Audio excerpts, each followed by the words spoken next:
Have you ever met someone who carried so much pain in their eyes that you felt it even before they spoke?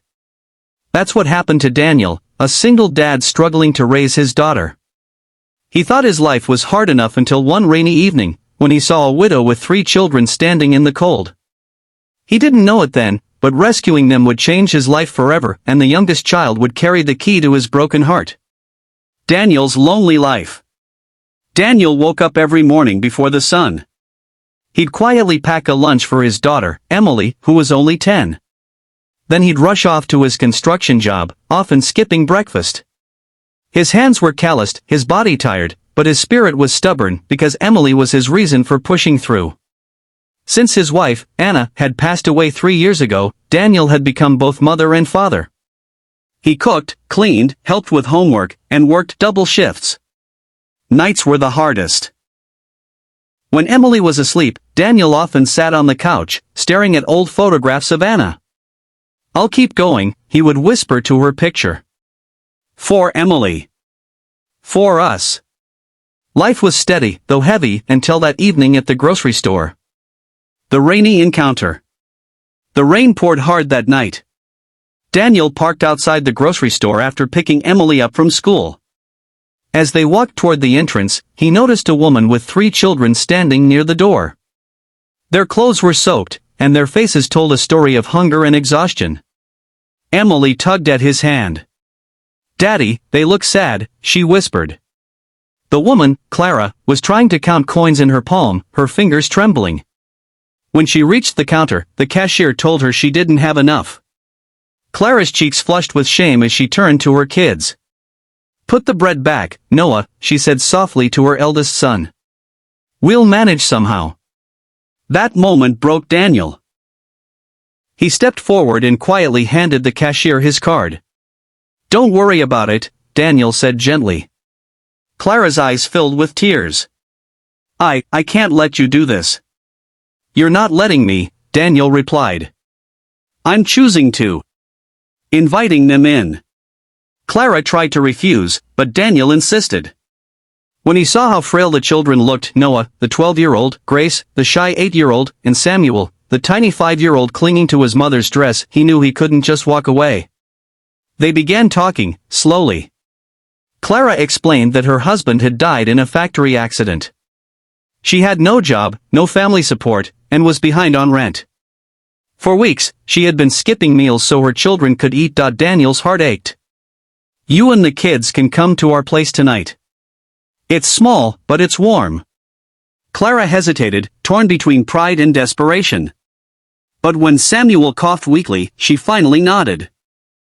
Daniel's little house suddenly became crowded. Blankets covered the living room floor, children's laughter and cries echoed through the hall, and meals stretched thin. But something beautiful also began to happen. Emily and Grace drew pictures together. Noah, though angry and withdrawn at first, watched Daniel fix a leaky faucet and asked, "Can you show me how?" Samuel followed Daniel everywhere, holding onto his shirt like a shadow. At night, Daniel overheard Clara crying quietly in the guest room. She whispered apologies to her children, blaming herself for their struggles. Daniel wanted to tell her it wasn't her fault, but he didn't know if she would believe it. Challenges they faced. Life didn't magically get easier. In fact, it became harder in many ways. Money, Daniel's paycheck was barely enough before. Now, with 4 more mouths to feed, his wallet drained faster than ever. Some nights, he quietly skipped dinner, telling the kids he wasn't hungry. Trust. Clara found it difficult to accept help. She felt like a burden, constantly telling Daniel she would leave soon. Her pride clashed with her desperation. Grief, the children carried heavy scars. Noah lashed out, slamming doors and yelling at his mother. Grace rarely spoke, hiding her drawings of her father under her pillow. And Samuel. Samuel cried himself to sleep, afraid his mother might disappear like his father did. A bond with Samuel. One evening, Daniel sat on the porch, staring at the stars. Samuel climbed onto his lap with a small toy car in his hands. "This was Daddy's," Samuel whispered. "He said he'd teach me how to make it go fast. But he can't anymore." Daniel swallowed hard, his throat tightening. Samuel placed the toy car in his palm. You can keep it. Daddy would like you. Tears filled Daniel's eyes. He hugged the little boy tightly. In that moment, he realized Samuel didn't just need a father figure.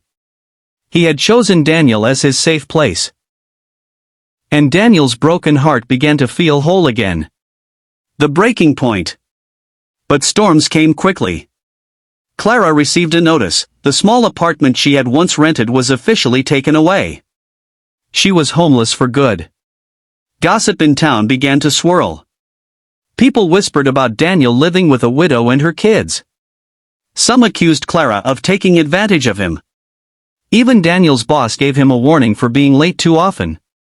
One night, Clara broke down. We can't stay here, Daniel. You've already done too much. People are talking. You could lose your job because of me. Daniel looked at her firmly.